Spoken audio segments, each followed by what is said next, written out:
हाम्रो देशको ल्यापल्यापेले चाहिँ आफ्नो बुढी आर्जु राणालाई चाहिँ इन्डिया पठाएको रहेछ हैन मोदीलाई भेट्नको लागि हैन अनि त्यसपछि मोदीले चाहिँ म भेट्दिन ल्यापल्यापेको बुढीलाई भनेर भन्दैछ अनि त्यसपछि अनि अहिलेसम्म अब जति पनि फन्डिङ अब उता अमेरिकाबाट आएको थियो अब त्यो फन्डिङ बन्द हुने भयो अनि बन्द भएपछि त आफ्नो पार्टीको कार्यकर्तालाई त खुवाउनु पर्यो हो अब त्यसको लागि त अब आफ्नो गोजीबाट पैसा दिने कुरा त भएन अब फन्डिङ त काहीँ न काहीँबाट त चाहियो अनि ल्यापल्यापेले आफ्नो बुढीलाई पठाएछ इन्डिया मोदीलाई भेट्नको लागि अब हामीलाई सहयोग गर्नु पर्यो फन्डिङ दिनु पर्यो नेपाली जनताहरूले चाहिँ हामीलाई चाहिँ सिधाउने भयो खतम बनाउने भयो किन भनेर भन्दाखेरि चाहिँ हामीले चाहिँ देशभरि भ्रष्टाचार मचाएर चाहिँ देशै सिधाएर खतम बनाइदिउँ अब यसमा चाहिँ हामीलाई चाहिँ इन्डियाको प्रधानमन्त्रीको पनि साथ चाहियो र तपाईले चाहिँ हामीलाई साथ दिनु पर्यो अझै हामीले जति खतम बनाएको छौँ जति बर्बाद बनाएको छौँ देशलाई यो भन्दा पनि अझै बर्बाद बनाउनु पर्यो हामीले 19-20 वर्षसम्म चाहिँ सत्ता चलाएर चाहिँ हामीले आजको दिनमा 19-20 वर्ष पछाडि धकाल्दिएको छौँ हाम्रो देशलाई अझै तपाईले चाहिँ साथ दियो भने अझै हामी 4-5 वर्ष अझै पछाडि धकाल्दिन सक्छौँ भनेर चाहिँ साथ माग्नको लागि चाहिँ ल्यापल्यापेले आफ्नो बुढीलाई इन्डिया पठाएको रहेछ के यत्रो 18-19 वर्ष सत्तामा बसेर सत्ता चलाउँदाखेरि तिनीहरूले आफ्नो काम राम्रोसँग गर्दैको भए आफ्नो दायित्व र कर्तव्य राम्रोसँग निभाइदिएको भए आजको दिनमा नेपाली जनताले राजा खोज्थे यो 5-6 छोटे राजा पाल्नु भन्दा त एउटा राजा नै राम्रो भनेर भन्थे मान्छेले तिनीहरूलाई जब तिनीहरूको कर्तव्य निभाउने ठाउँमा चाहिँ तिनीहरू जब बसेको थियो जब तिमीहरूसँग समय थियो त्यो बेलामा तिमीहरूले आफ्नो आफन्त मान्छे आफ्नो घरको मान्छे आफ्नो इष्ट मित्रलाई चाहिँ हैन भ्रष्टाचार गरी धनी बनायो आफ्नो पार्टीको मान्छेलाई धनी बनायो अनि नेपाली जनताहरूलाई चाहिँ दुःख माथि दुःख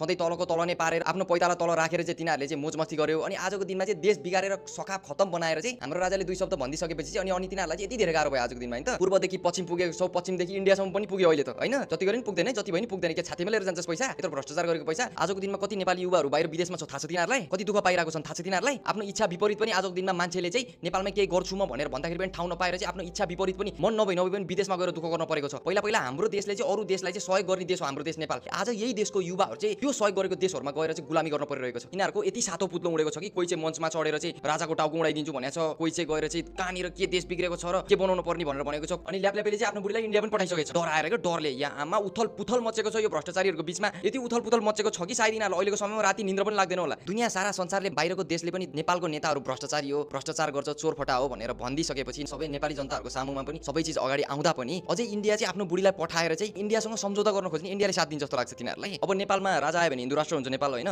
अनि त्यो त इन्डियाले पनि चाहन्छ हो त्यो कारणले गर्दाखेरि इन्डियाले सपोर्ट गरिरहेको छ के अब जनताले यो भ्रष्टाचारीहरूको कुरा विश्वास गर्दैनन् साथ दिँदैनन् अनि हो त्यो कारणले गर्दाखेरि अब म गई भने अब मेरो बोली फुट्दैन ल्याप ल्याप ल्याप ल्याप हुन्छ बोल्दाखेरि होइन हो त्यो भन्दा बुढ बुढीलाई पठाउँछु भनेर बुढीलाई पठायो होला होइन अब समय आयो देश बनाउने समय पनि आयो जनताहरूलाई सचेत हुने समय पनि आयो अब यो भ्रष्टाचारीहरूलाई भित्र कोच्ने समय पनि आयो के अनि यो चिज चाहिँ हामी सबै नेपालीहरूले चाहिँ अब अहिलेको समयमा चाहिँ राम्रोसँग बुझ्नुपर्छ यदि हामीले बुझिएन भने चाहिँ अब यिनीहरूलाई त लाज शरम धर्म भन्ने चिज केही पनि छैन यिनीहरूसँग होइन अब यिनीहरूले जे पनि गर्न सक्छ आफ्नो सत्ता बचाउनको लागि आफू सत्तामा बस्नको लागि भ्रष्टाचार मचाएर चाहिँ देश लुटेर खानको लागि यिनीहरू जुनसुकै हदमा पनि जान सक्छ के फेरि यिनीहरूलाई चाहिँ लाज लागेर शरम लागेर चाहिँ यिनीहरू झुकेर चाहिँ आफ्नो सत्ता छोड्ला भनेर त कसैले नसोच्दा पनि हुन्छ यिनीहरूले गर्दैनन् यो र अहिलेको समयमा चाहिँ अहिलेको हालत अनुसार चाहिँ हाम्रो देशमा राजा आउनै पर्छ नत्र भने यदि राजा आएनन् भने चाहिँ हाम्रो देशलाई कसैले पनि बचाउन सक्दैन जोगाउन सक्दैन अलिअलि भएको मान सम्मान र आफ्नो देशलाई चाहिँ म नेपाली हुँ र हाम्रो देश नेपाल हो भन्ने अलिअलि पहिचान छ त्यो पहिचान पनि भोलिको दिनमा यो भ्रष्टाचारीहरूले चाहिँ बेचेर सकाइदिन्छ र नेपाली जनता चाहिँ अल्पत्र परेर एउटा टुरो बाबामा नभएको टुरो जस्तै हुन्छ अलरेडी हामी टुरो छौँ हाम्रो राजा नभएर अब राजा आउनको लागि चाहिँ हामीले त्यो एउटा व्यवस्था चाहिँ हामीले मिलाउनु पर्छ सबैजना नेपाली जनताहरू चाहिँ मिलेर अनि आजसम्म हाम्रो देश विकास नभएको कारण चाहिँ के हो थाहा छ बाहिरबाट जति पैसा आए पनि होइन अनि त्यो चाहिँ आफ्नो फाइदाको लागि युज गर्ने कि त पार्टीको फाइदाको लागि युज गर्ने पार्टीको कार्यकर्तामा बाँड्ने जनताहरूलाई बाँड्ने मासु भात रक्सी खुवाउने पेट्रोल दिने अनि सबै यही चिजमा सकाउने किन भन्दाखेरि अब भोलि गएर चुनाव आएपछि त अब त्यो मान्छेहरू त चाहियो नि त भोट गर्नको लागि त अनि यही कुराहरू चाहिँ भोलि गएर चाहिँ राजा आउनु भएपछि अनि यही चिजको चाहिँ हिसाब किताब दिनुपर्छ अनि देश किन विकास भएन देशभित्र आएको पैसा देशको विकासको लागि आएको पैसा यो पैसा कहाँनिर चाहिँ के कुरामा खर्च भयो कोकोलाई बाँडिस कोकोलाई दिस भनेर राजाले सोध्नुहुन्छ अनि यसको जवाब यिनीहरूसँग हुँदैन अब भयो भने पनि अब भन्न पर्यो मैले भ्रष्टाचार गरेको हो भनेर होइन राजा चाहिँ जसरी भए पनि देशमा चाहिँ आउनु भएन भन्ने चाहिँ यिनीहरूको चाहिँ यही कुरा हो अनि यही कुराको लागि चाहिँ अनि यो ल्यापल्यापेले चाहिँ आफ्नो बुढीलाई चाहिँ इन्डिया पठाएको रहेछ मोदीलाई फकाउनको लागि अनि मोदीले चाहिँ यो ल्यापल्यापेको बुढीलाई चाहिँ 2 लात हानेर चाहिँ म साथ दिनेवाला छैन म दिन सक्दिनँ भनेर चाहिँ पठाइदिएछ हिजोको दिनमा जुन राजाको अगाडि चाहिँ शिर झुकाएर टीका थापेर राम्रो राम्रो कुरा गर्यो राम्रो बन्यो होइन एकदम लाटो कोसेर जस्तो बन्यो के आजको दिनमा चाहिँ त्यही राजाले चाहिँ मलाई मेरो देश फिर्ता चाहियो मेरो देश बिग्रियो तिमीहरूले चाहिँ मेरो देश बिगार्दियो अब यसरी हुँदैन मेरो देश सिधाएर खतम बनाइदियो भनेर भन्दाखेरि चाहिँ तिनीहरूलाई यस्तो गाह्रो भएको छ उनीहरूको रातभरिको निन्द्रा उडेको छ होइन तिनीहरूको राजा आउनुहुन्छ र राजा आउनु पनि पर्छ हाम्रो देशलाई यदि जोगाउनु छ देशको उन्नति प्रगति गर्नु छ भने हाम्रो देशलाई चाहिँ राजाको एकदम धेरै खाँचो छ राजा आउनुपर्छ र राजा आइसकेपछि चाहिँ प्रधानमन्त्रीको ठाउँमा चाहिँ हामीले चाहिँ